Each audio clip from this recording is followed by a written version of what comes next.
안녕하세요. 오늘은 제가 우리나라의 그 젊은 피아니스트인 임윤찬에 대해서 얘기를 좀 해보려고 합니다. 특히 임윤찬이 이번에 그 BBC 프로함스의 첫째 날에 에, 그 연주를 했습니다. 그래서 BBC 프로함스와 함께 임윤찬 이야기를 해보려고 합니다. 그래서 저는 원래 갑자기 무슨 상을 받았거나 또 뭐 수상을 해갖고 이름이 알려지고 언론에 대서특필되고 이러한 사람들에 대해서 저는 평가를 좀 뭐라 그럴까요? 인색한 편이라고 그럴까요? 좀 평가를 유보하는 경향이 있는데, 제가 우리나라 젊은 음악가들이 많은데 제가 잘 얘기하지 않는 이유는 조금 시간을 두고 나중에 봐야 되지 않을까 하는 그런 생각 때문에 잘 언급을 안 하는 편인데요. 이번에는 한번 이민찬에 대해서도 한번 이야기를 해보려고 합니다. 그래서 제목을 제가 이렇게 썼습니다. The First Night of the Proms 2026 이민찬 첫날 첫 공연에 협연자로 나서게 되었습니다. 그래서 우선 그 BBC 프로함스에 대해서 좀 이야기를 드려야 되는데 제가 다른 데서도 아마 BBC 프로함스의 그 The Last Night 그 마지막 날 공연에 대해서는 이야기한 적이 있을 것 같습니다. 아마 이야기를 했을 텐데요. 이제 이거는 이제 그러니까 BBC 프로함스에서도 제일 중요한 게 마지막 날 공연이 제일 중요하고요. 그 다음에 중요한 게 첫째 날 공연입니다. 그래서 이민찬이 첫날 협연자로 나서서 그 BBC에서 이제 라디오하고 이제 TV로 다 중계가 됐던 그런 공연입니다. 그래서 이 BBC 프로함스는 이제 매년 여름에 런던의 그 로열 앨버트 홀에서 열리는 아마 가장 큰 규모의 여름 서머 페스티벌인 것 같습니다. 그래서 한 두 달 정도 열립니다. 그래서 7월 달에 시작해서 7월 중순에 시작해서 한 9월 중순 이제 9월 한 둘째 주나 요때 그 주말에 토요일 날 마지막 공연을 하고 끝나게 됩니다. 이 프랑스 이 뮤직 페스티벌은 언제 시작됐냐면 1895년에 시작됐습니다. 그래서 제가 기억하기로는 1995년 100주년 때 아주 대대적으로 100주년 기념 공연을 한 거를 제가 기억하고 있습니다. 그리고 제가 이거를 미국에 있을 때도 라디오로 이제 중계되는 거를 들은 적이 있고요. 일본에서도 이거를 매년 이제 라디오로 중계를 하는 걸로 알고 있습니다. 그리고 마지막 날 공연에 이제 여러 나라 사람들이 자신의 나라 국기를 갖고 와서 막 이렇게 휘두르고 그러는데 제가 거의 매년 1900 2000년 한 10년대 그때쯤에는 일본 국기를 제가 매년 본 것 같아요. 우리나라 국기는 못 봤습니다만. 그래서 이 BBC 프롬스의 정식 이제 명칭이 헨리 우드 프롬나드 콘서트라고 합니다.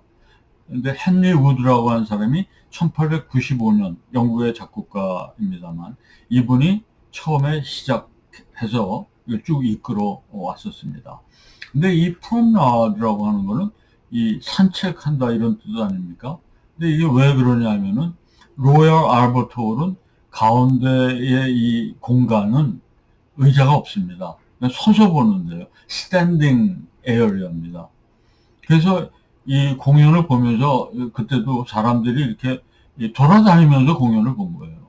그래서 심지어 그때는 뭐 담배를 다 누구나 피웠으니까 담배 피면서 공연을 보고 왔다 갔다 하면서 공연을 봤기 때문에 이 프롬나드 콘서트라고 되어 있습니다. 그래서 이거를 줄여서 이제 프롬스가 된 거죠.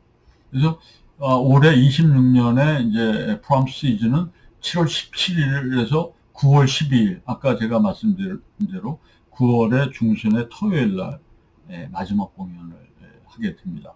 그래서 오늘 이제 이번 26년 시즌에 7월 17일 날 협연자로 이민찬 한국의 피아니스트가 협연을 라벨 콘체르토로 협연을 했습니다.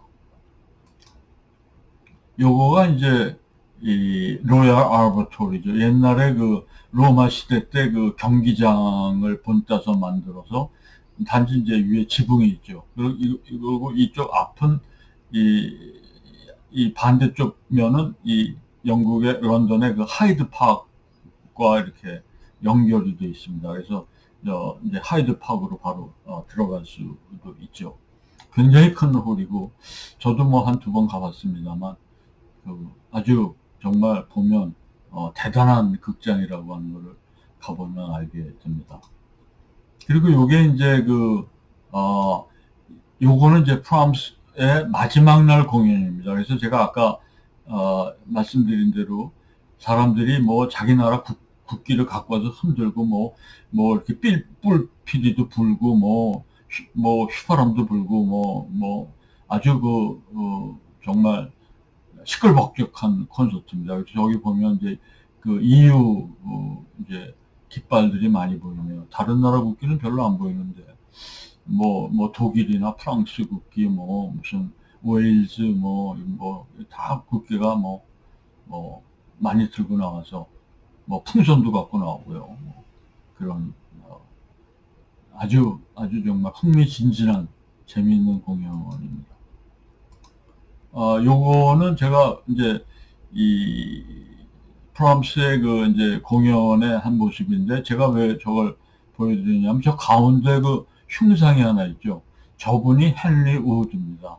이 프롬라우드 콘서트를 이제 주관하고 오랫동안 해왔던 헨리 우드고 이 마지막 날 공연에는 반드시 헨리 우드의 작품을 매년 후반부에 연주를 합니다. 근데 굉장히 재밌는 곡들이 많아요. 그리고 이 라스트 나잇에 이제 시작을 하면 먼저 이제 이 관계자들이 이 목에 두르는 이제 이 꽃다발이 아니라 이게 목에 꽃목걸이를 헨리 우드의 저 목에 걸어두는 이제 그러한 어떤 리추얼로부터 이 라스트 나잇 공연을 시작하게 됩니다. 그래서 이제 요게 프로밍이라고 제가 썼는데 이제 프로밍은 이제 이 프롬라우드 콘서트를 이제 보는 그런 이제 거를 이제 프로밍이라고 하는데 또 이제 그 프로밍을 하는 사람들은 뭐라고 부르냐면 프로모 혹은 프로미나더라고 부릅니다. 그래서 이제 그 The Proms 콘서트의 완전히 그 광팬들을 우리가 이제 프로모라고 부릅니다. 프로미나더라고 부르고 이런 사람들은 대개 그 마지막 날 그 전날 밤부터 와서 진을 치고 텐트 치고 돗자리 깔고 그 전날 밤부터 이제 표를 사기 위해서 줄을 씁니다. 왜냐하면 물론 예매도 다 하지만 이 BBC 프람스에서 일정한 좌석 특히 이제 그 입석 이런 것들은 남겨놓습니다. 왜냐하면 전날 온 사람, 전날부터 이 밤새도록 기다리는 사람들을 위해서 표를 안 팔고 남겨놓습니다. 그래서 아침에 팝니다. 그래서 아침 9시 30분부터 이제 팔기 시작하니까 그 전날 밤부터 와서 기다리는 거죠. 그래서 이때 요금이 지금은 26년 기준은 8달러가 아니라 8파운드입니다. 제가 한 20년 전가 제가 기억하기로는 이게 4파운드인가 5파운드였는데 아마 지금은 8파운드로 오른 것 같습니다. 그래서 당일 이제 입석 티켓을 팝니다. 근데 보통 다른 콘서트도 항상 이러한 그 당일날 파는 입석 아주 싼 이 표들이 있죠. 그래서 어떻게 보면 뉴욕이나 런던이나 비슷한데 어떻게 보면 그게 페어하죠. 왜냐하면, 돈은 많은데 시간이 없는 사람들이 있잖아요. 그런 사람들은 이걸 뭐 줄 서서 못 기다리죠. 그러니까 비싼 값을 내고 표를 사갖고 오면 되고요. 나는 돈은 없는데 시간은 많다. 이런 사람들은 그 전날부터 와서 기다리는 거예요. 그리고 싼 표를 사게 되는 거죠. 그러니까 시간을 많이 드릴 거냐, 아니면 돈을 많이 드릴 거냐. 뭐 그거의 선택이니까 어떻게 보면 굉장히 페어한 게 아닌가 하는 생각이 듭니다. 그리고 이제 제가 말씀드렸지만 이런 last night, 프롬스의 last night는 제가 얘기한 대로 어떤 traditional tune이 있습니다. 매년 똑같은 걸 하는데 그 하는 거가 헨리 우드가 이 작곡과 편곡을 한 Fantasia on British Sea Songs라고 하는 일종의 모음곡 같은 게 있습니다. 여기 이제 여러 곡들이 첼로 독주 파트도 있고 뭐 바이올린인데 굉장히 우스꽝스러운 곡이 하나 있고요. 그 다음에 잭 더 레드라고 하는 그거는 홈파이브 이런 뱃사람들이 이렇게 휘슬 불지 않습니까? 해군에서도 이제 그런 거를 이제 묘사한 곡도 있고요. 그래서 사람들이 이때는 이렇게 파이프 같은 거 이렇게 삑 소리 나는 거로 막 불고 그렇습니다. 이제 관객들 정도 중에서도요. 그리고 또 하나 이제 이 뒤에 이제 홈 스위트 홈 같은 이제 곡도 편곡으로 나옵니다. 그러면은 이제 사람들이 이제 이 허밍으로 막 따라하고요. 그 다음에 이제 그 마지막에 나오는 게 See the Conquering Hero Comes 라고 하는 핸델의 유다스 마카베우스에 나오는 보아라 용사 돌아온다. 우리나라 말로도 그렇게 돼 있지 않습니까? 이제 그 곡이 나옵니다. 그 곡이 나오면 관객들이 다 휘파람으로 이 멜로디를 따라합니다. 그러면서 이제 중간에 누가 나오냐면 주인공이 막 이렇게 나옵니다. 뒤에서. 그 사람은 누구냐면 독창자가 그날의 독창자가 나오는데 뭐 테너일 수도 있고 뭐 소프라노일 수도 있습니다. 뭐 브린 터플이나 이런 사람들이 나오는데 아주 뭐 영국 이런 뭐 막 국기로 막 이렇게 막 치장도 하고 막 국기도 들고 나오고 이러는데 이 사람이 뭐냐? 이 사람이 히어로죠. 독창자 이제 그날 부를 독창자인데 뭘 부르냐면 제가 옆에 쓴 룰 브리타니아라고 하는 영국의 어떻게 보면 국가보다 더 유명한 곡이죠. 그래서 이제 이 곡을 이 앞부분을 이제 이 독창자가 부르면 후렴 부분 룰 브리타니아 나오는데 이제 관객들이 전부 따라 부르죠.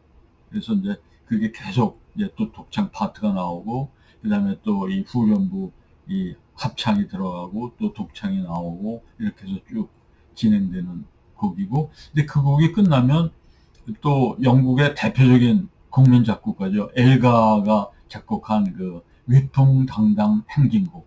뭐 그건 너무나 우리나라 사람들한테 잘 알려져 있죠. 그 곡이 이제 이 가사를 붙여갖고 Land of Hope and Glory 희망과 영광의 나라 이제 그 가사를 붙여서 그 위풍당당 행진곡이 이제 나오죠. 뭐 그럴 때 이제 이 Last Night 그 프롬스의 절정을 이루게 됩니다. 이번에 그 마지막 날 공연은 아마 지휘자가 사카리 오라모라고 이 사람이 일본 사람이 아닙니다. 일본 사람이 아닌데 꼭 일본 사람 같은 그 이름이 되는데 이 프랑스를 여러 번 지휘했던 유명한 지휘자죠. 근데 아마 마지막 날 이제 협연자는 뭐 중국의 너무나 유명한 그 여자 유자왕이 아마 이번 마지막 날 공연의 협연자가 되는 것 같습니다. 이민찬에 대해서 좀 얘기를 해보려고 하는데요. 이날 이제 이 협연을 이민찬이 하면서 이제 그 TV 그 방송에서 이제 남녀 이 코멘테이터 두 사람이 있는데 이민찬에 대해서 얘기하는 거를 제가 듣고서 여기서 조금 인용해서 써봤습니다. 이제 그 이민찬을 소개하면서 이렇게 얘기를 해요. 그 이민찬은 마치 그 영 비틀즈와 같이 아주 그런 그 예술가 같이 생겼다.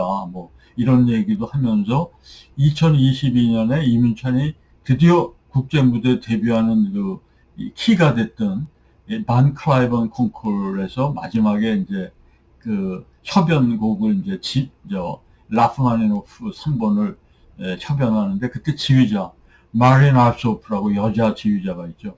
이 여자 지휘자는 프랑스에서도 여러 번 지휘를 했습니다. 그래서 굉장히 훌륭한 지휘자인데요. 저는 그때 보지는 못했습니다만 다들 인용하는 게 이 라흐마니노프 콘체르토를 이민찬이 협연하고 마지막이 됐을 때 너무나 감격한 나머지 이 마린 아르소프가 눈물을 흘렸다. 굉장히 아주 유명한 이야기입니다만 그 아르소프의 말을 인용해서 이렇게 그 커멘테이터가 얘기를 하는 걸 제가 좀 써봤습니다. 그래서 뭐라고 그랬냐면 이때 she는 아르소프죠. 마린 아르소프인데 she begins to believe in reincarnation. 그 여자가 그러니까 아르소프가 내가 이제 reincarnation이니까 뭐죠? 그 현신 뭐라고 그러죠? 다시 태어나는 다시 환생하는 거죠. 그러니까 환생을 내가 믿게 되게 되었다. 뭐 이런 얘기를 했다고 그래요.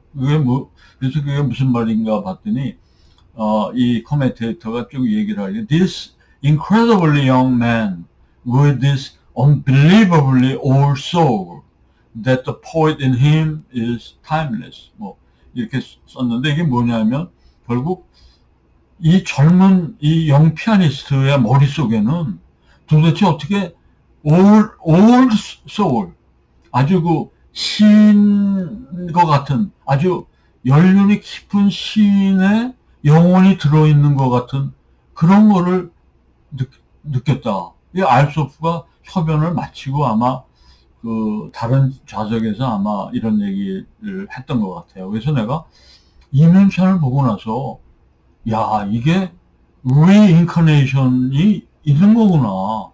이걸 느꼈다는 거예요. 그래서 젊은 피아니스트인데 어떻게 머릿속에는 그렇게 아주 정말 잘 숙성된 뭐라 그럴까 잘 익은 그런 정신세계가 있을 수 있는가. 이제 뭐 그런 거를 얘기했던 거를 이제 이 코멘테이터가 얘기를 했고요. 그리고 이제 마지막에 앙코를 끝나고 나서 앙코를 이민찬이가 프렌치송으로 유명한 고엽이죠.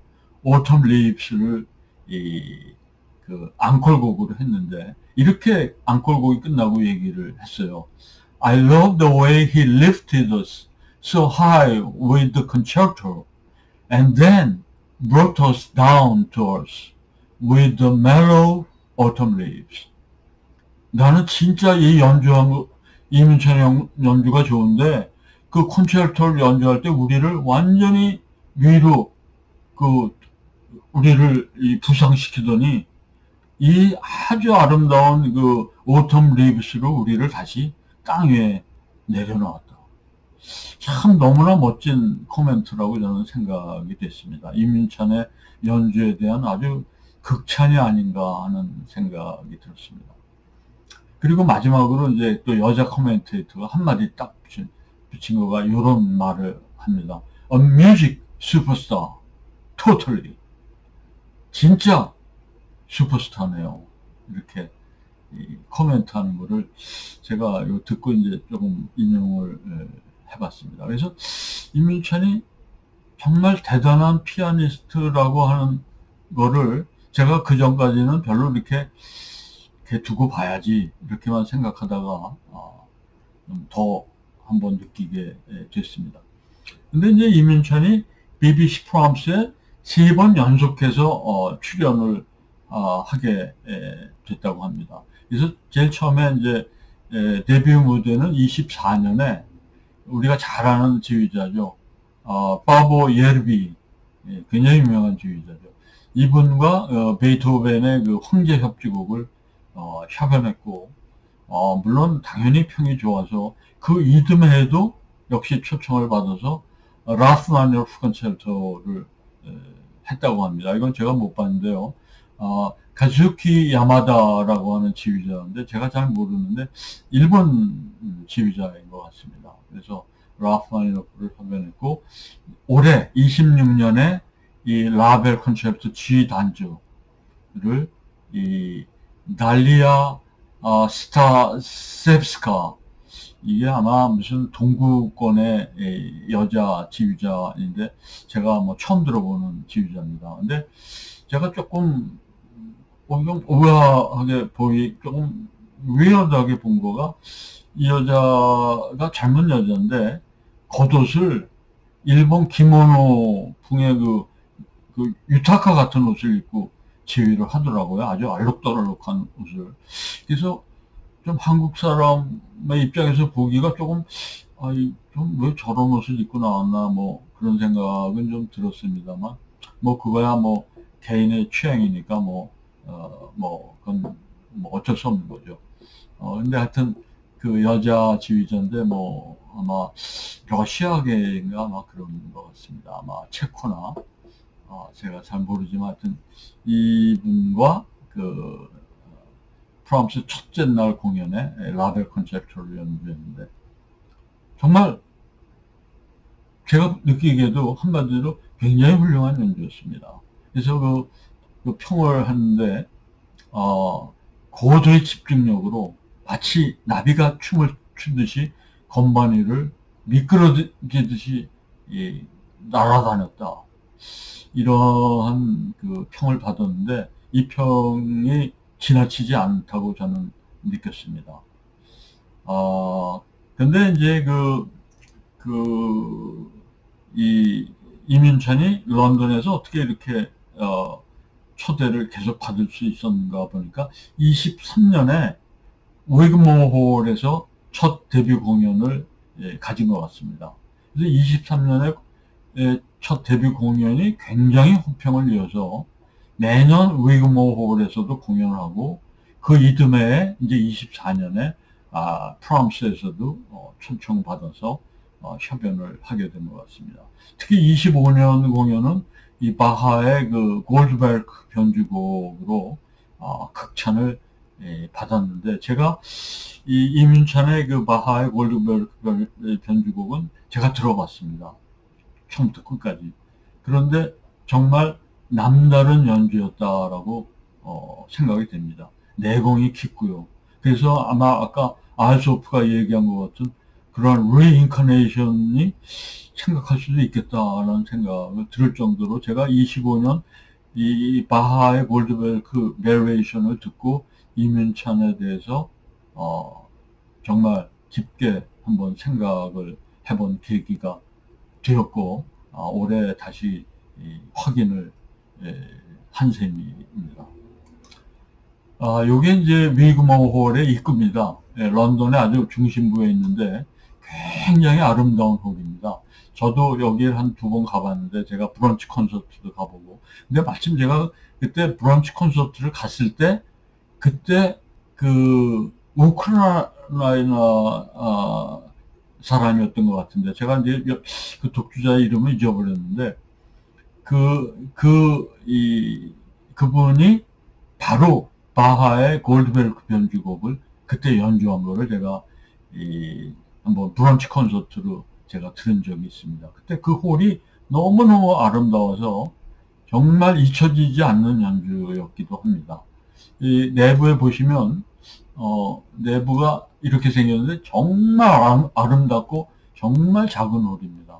그래서 이게 한 300석, 뭐 제가 쉬어보지는 않았습니다만 한 3, 400석쯤 되는데 이 무대도 굉장히 조그맣죠. 피아노 한 대 들어가면 그냥 꽉 차죠. 뭐 문도 뭐 바로 옆에 있고요. 그리고 이 벽에 위에 그 모자이크 그 양식이 굉장히 아름답습니다. 그리고 더 놀라운 사실은 여기서 안 보이지만 이 천장이 뚫려 있습니다. 천장이 그러니까 런치 콘서트에 가면은 날이 좋으면은 햇빛이 이 홀 안으로 들어와서 자연 채광이 되는 그러한 홀입니다. 굉장히 아름다운 홀이고요. 안드라 슈프 같은 정말 대단한 피아니스트들도 연주했고, 여기서 마스터 클래스도 한 거를 제가 유튜브에서 본 적도 있고요. 정말 아름다운 홀이기 때문에 런던에 가시게 되면 이 홀을 반드시 가보라고 권하고 싶습니다. 제가 전에 우크라이나 연주자가 골드베르크 변주곡을 연주할 때 그 프로그램 밑에 조그맣게 써 있는데 뭐라고 써 있었냐면은 기침 소리도 가급적 자제해 주세요. 이렇게 써 있더라고요. 그러니까 기침 소리도 내지 말라는 뜻이에요. 워낙 홀에 작고 공명이 아주 좋은 홀이었기 때문에 기침 소리만 해도 굉장한 바더가 다른 사람들한테 바더가 되는 그런 홀입니다. 그래서 제가 이제 요거는 이제 그냥 제가 마지막으로 그냥 한마디 쓴 거가 젊은 천재들, 청소년기의 프로디지, 천재들의 유효기간은 뭐 이런 제가 제목을 붙인 이유는 우리가 젊었을 때, 어렸을 때 반짝했지만 너무 뛰어난 신동이라고 불리던 사람들이 20대, 30대를 거쳐서 신동은 이미 이제 더 이상 아니고 이미 그냥 미디어고 보통 사람처럼 묻혀서 없어지는 경우가 많습니다, 사실은. 그래서 저는 신동이 어렸을 때 받은 그러한 각광, 특히 언론의 집중적인 막 그런 이 언론의 각광, 또 특히 우리나라 같은 경우 특히 노벨상을 받았다 이러면 난리가 나지 않습니까? 저는 그런 거를 약간 평가하는데 리저베이션을 갖고 있습니다. 그래서 노벨상 같은 것도 학문적인 거는 좀 다르지만 평화상이나 문학상 같은 거는 조금 그렇게 크게 무게는 두지 않고 있는 편입니다. 개인적인 편견일 수도 있겠습니다만. 그래서 이런 것들을 좀 개인적으로 별로 그렇게 대단하다고 생각지 않았기 때문에 우리나라의 젊은 연주가들이 유명한 상을 받았다고 해서 제가 특별히 그렇게 정말 대단한가 이렇게 생각은 안 하고, 우리나라에서 유명한 상을 받으면 표가 5분 만에 매진되고 이런 거에 대해서 제가 조금 약간 좀 의아함 내지는 이런 거를 좀 우리나라 사람들이 너무 좀 쏠림 현상이 세지 않는가 이런 생각을 갖고 있었습니다. 그런데 제가 이제 지금 말씀드렸지만 이민찬의 경우는 그런 레저베이션을 내가 버리는 게 맞겠구나 하는 생각을 갖게 됐습니다.